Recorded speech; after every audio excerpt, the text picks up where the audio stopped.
Really excited to be here. I missed the Bogota one. I was in the Osaka one, so happy to be back at Devcon.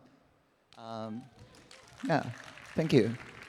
And today's talk is Plurality, Infinite Diversity in Infinite Combinations. You can read all about it at plurality.net, which is a public domain book. Now, as you have seen in the trailer, The Good End of Ancestor, back in 2014, just a decade ago, Taiwan was facing a real public trust problem. The trust in the democratic administration was as high as 9%, which was not very high. And the society was very polarized and very angry, energies everywhere.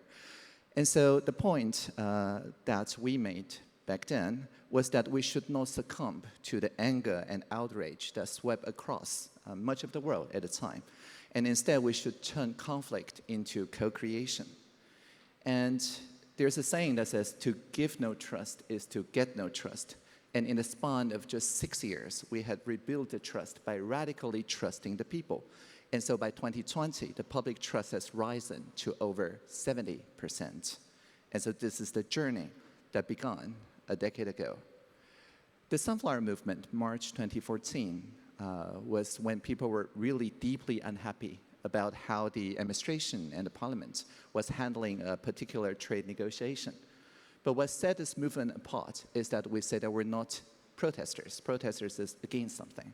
We're demonstrators. Demonstrators build alternatives.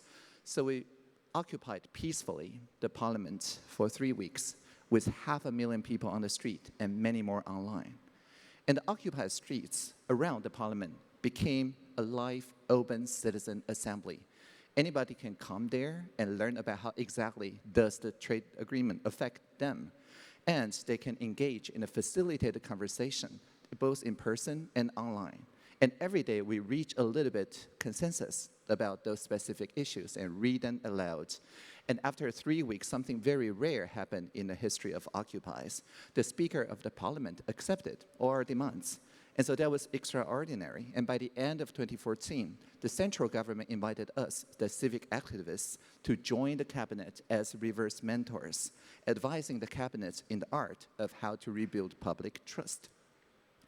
And so the idea, the key idea here is bridging systems. The first thing we did in 2015 was building such bridging systems, online platforms that mirror the facilitated dialogues that we had during the occupation.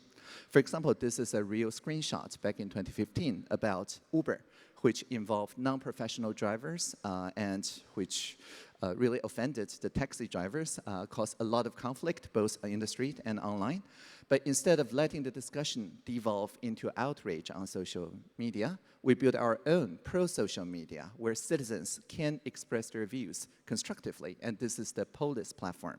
It's an open source platform where people can propose ideas, like insurance is very important for ride sharing and so on. And as you can see, there's this agree button and disagree button, but there's no reply button. With no reply button, there's no room for trolls to grow.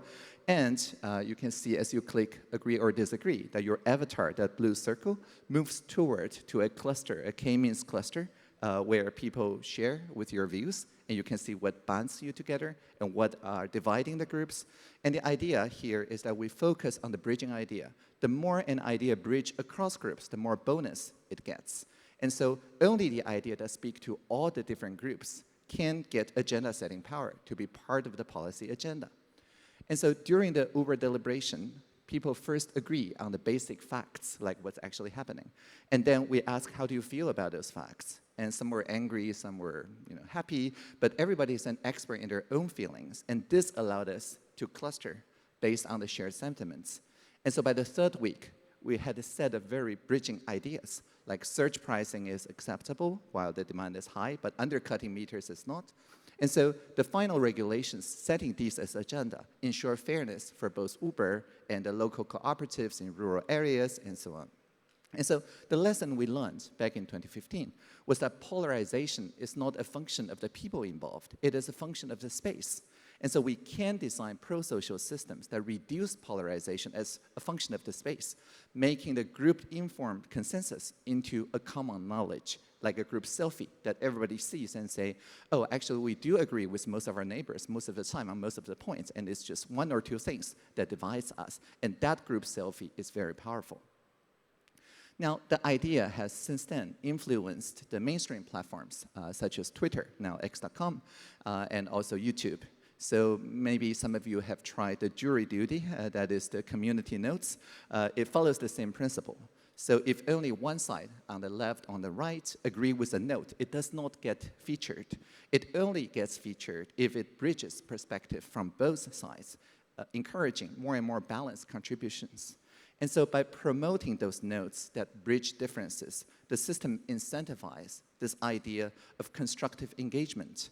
And so more generally, while the social media connects us globally, it often treats the individuals as isolated units and prioritizing that engagement, that dopamine hit over genuine connection. And so instead of these efforts to exploit our social fabric rather than regenerating it, we can do better. And the Polis community nodes are just prototypes to what we call pro-social systems. And the main idea of pro-social systems, or plural systems, as Vitalik wrote in his blog, is to treat the connections between individuals as first-class objects. And that means designing platforms that recognize and enhance the relationships by naming the relationships and featuring them as part of the group selfie. And so transparency is really key, because many platforms already understand the networks that we belong to and the interests that we share. But the information is concealed from individual users and exploited for personalized, targeted advertising. And so by openly labeling those content with the community that it connects us to, whether cultural, professional, or social, we can empower the people to engage much more meaningfully.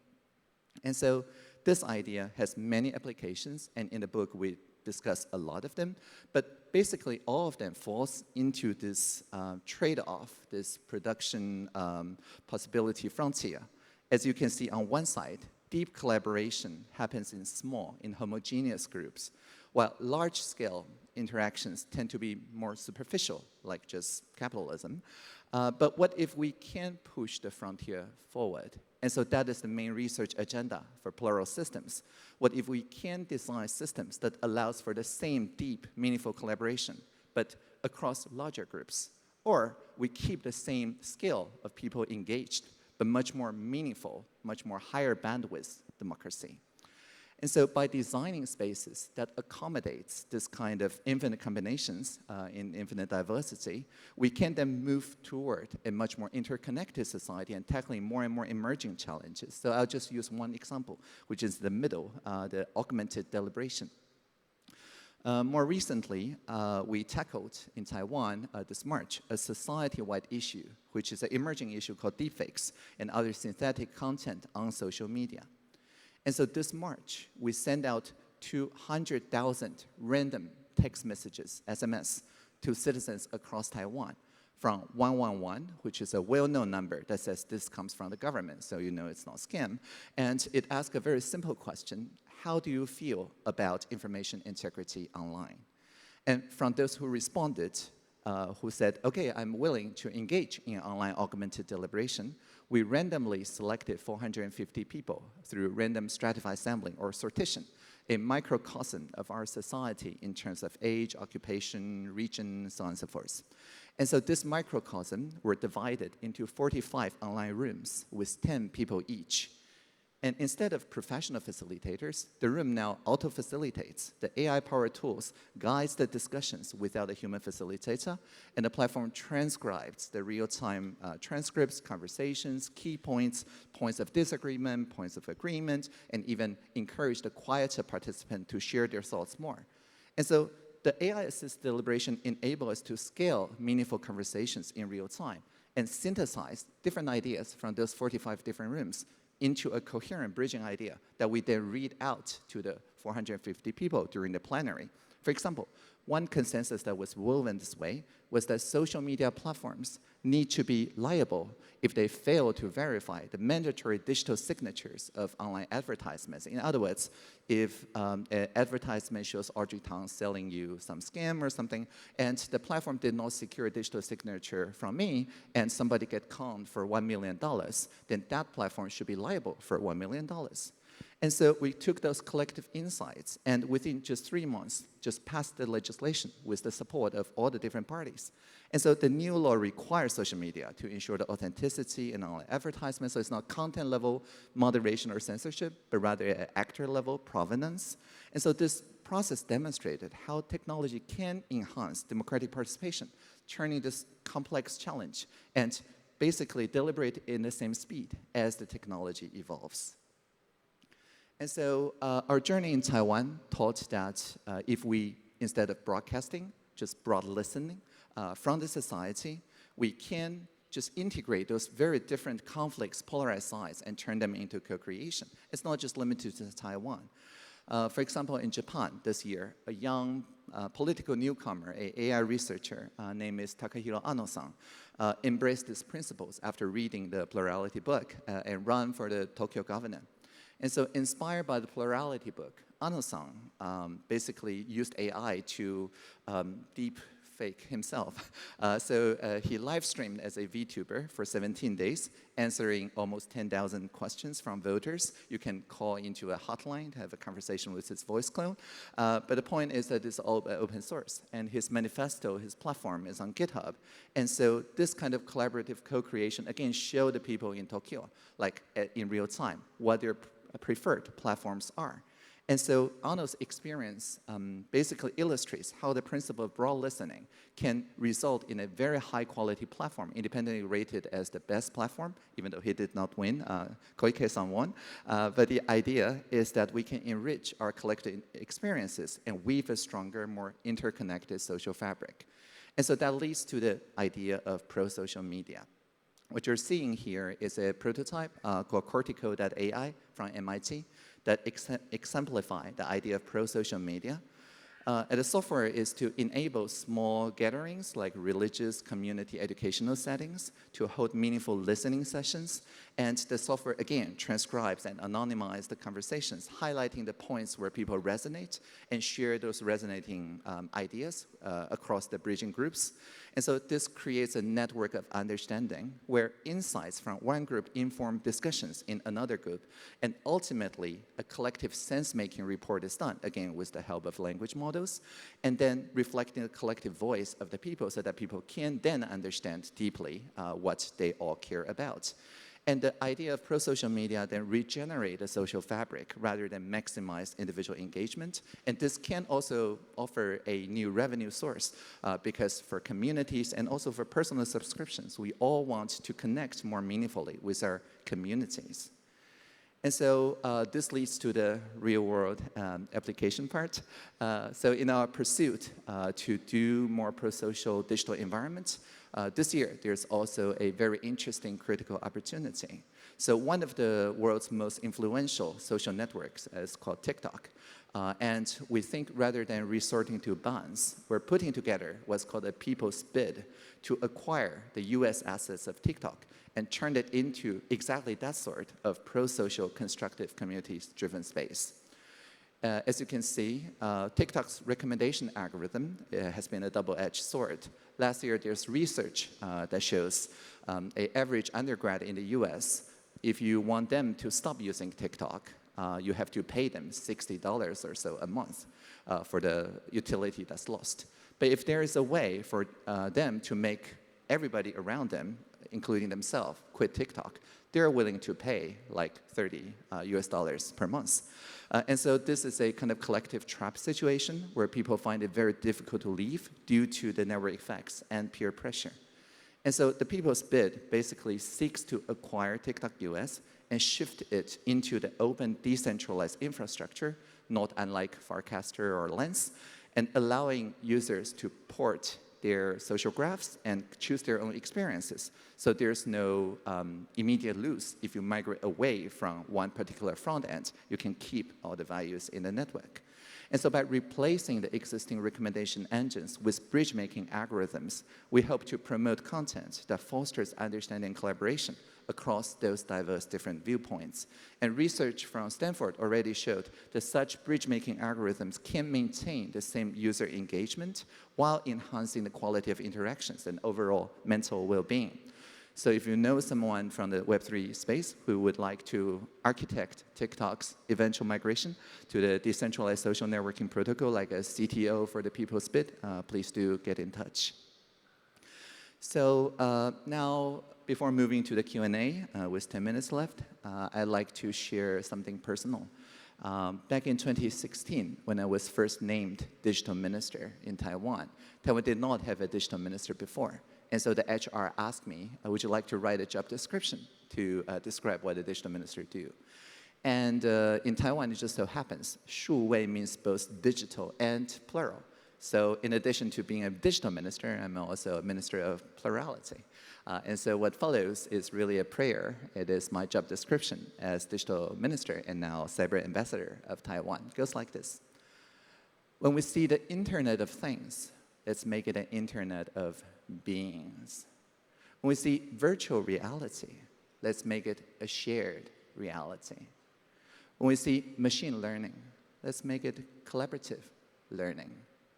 When we see user experience, let's make it about human experience.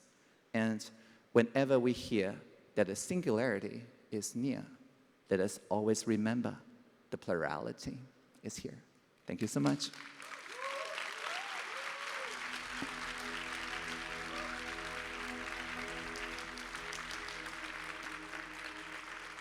Any questions, thoughts, ideas, comments?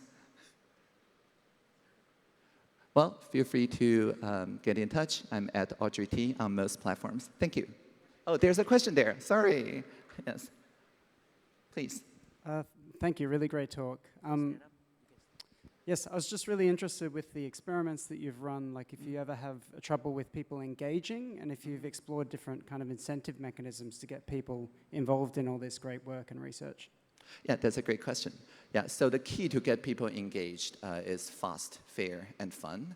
Fast meaning that you need to offer a kind of instant gratification. So for example, in Taiwan, even for people under 18, anyone who secured the signature online for 5,000 people can kind of force a ministerial response within just 60 days at most. And so it encouraged people, like according to the ICC as the International Citizenship and Civic Education Standard, the Taiwanese 15 years old are top of the world when it comes to the feeling that they have the agency, that they can change the society.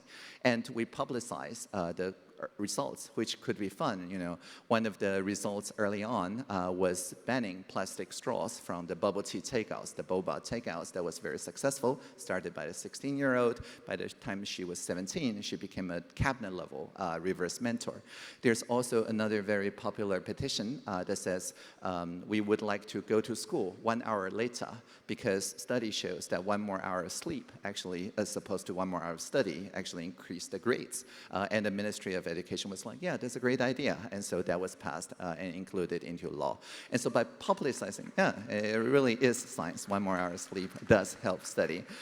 So by making sure that we publicize those early wins, those quick wins, we make sure that people who have like otherwise longer term planning thresholds and so on, can get the support. Like a 16-year-old and 17-year-old, they can get the support from 60 years old and 70 years old because both have more time on their hands and care more about the long-term sustainability anyway. And so each even partial or failed petition then builds the community that pushes the next petition forward. Hope that answers your question.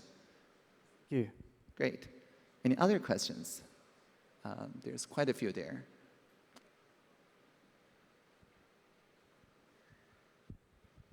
Thank you. Thank you for the talk. Huge fan of your work. Thank you for that. Oh. Yeah, sorry for the mutex semaphore. Okay. We can ask coordination questions. Yeah. Yes, yeah. please. Okay. So again, I'm a huge fan of your work. Thank you for that. But while we try to use what you suggest in Web3, my question is, what would be your call to action, like a wider call to action for all of us, also outside Web3? Because it seems like it needs like a huge leap from where we are to those new systems that can, you know, stop the world from falling apart. Thank you. Great. The most interesting experiments early on that I saw in quadratic voting, quadratic funding, this kind of high bandwidth plural systems, they all started in Web3 space and mostly from the Ethereum ecosystem.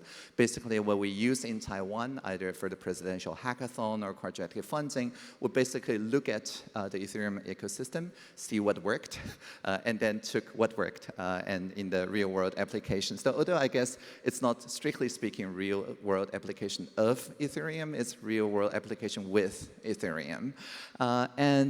Nowadays, I think with the newfound superpowers of Ethereum to settle the transactions and so on so quickly, I am thinking that most people who want to build such pro-social system, who want the social graph to persist in a way that transcends individual experiences and so on, they now see like what we just saw from the Sony and the Sony L2 idea. We can take existing traditional institutions, centralized institutions like TikTok, and then offer some sort of a ramp so that it become decentralized and then bridging into the existing very exciting decentralized social systems. So I think that sort of conversion, the Web3 to like Web2 ramp and offering a kind of an easy ramp for the Web2 people to come aboard. I think that is one very exciting opportunity that I can see. But keep doing the experiments of the bridging bonuses and so on in the Web3 world, because after all, for a policymaker, like pointing to anywhere in the world where something worked is a sure way to get it into the standard and consciousness of people. So keep up the good work. Question. Do you see the innovations that you've been working on in Taiwan on democratic systems? Are they merely a better way of manufacturing consent? Or is it possible that at some point we evolve beyond the need for hierarchical structures? So a direct democracy could actually lead to better decisions within the right coordinating structures? That's a great question.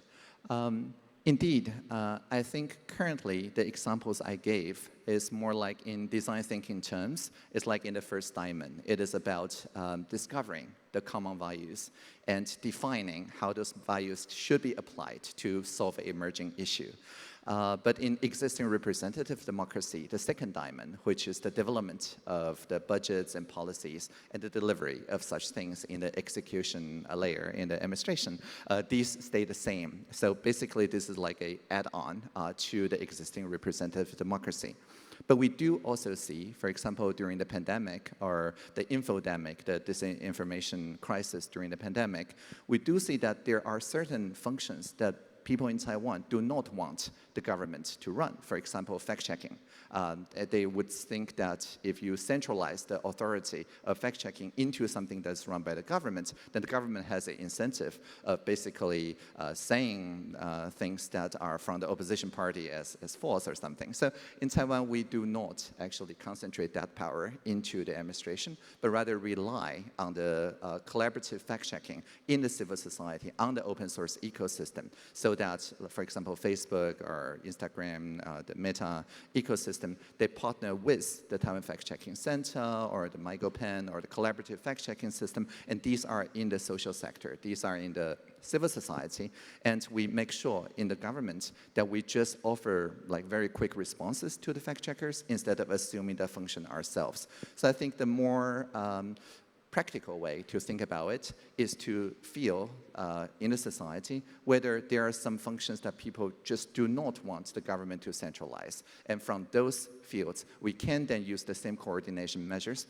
and then extend to the development and the delivery layers. And once people have good peak experience, like the society-wide deliberation, and then we can piggyback on those experience and then expand more for direct democracy or participatory democracy. But it needs to be done piecemeal instead of just assuming all the governmental functions before the grassroots, the civic muscles are ready. Thank you. Great question. Yes? Hey.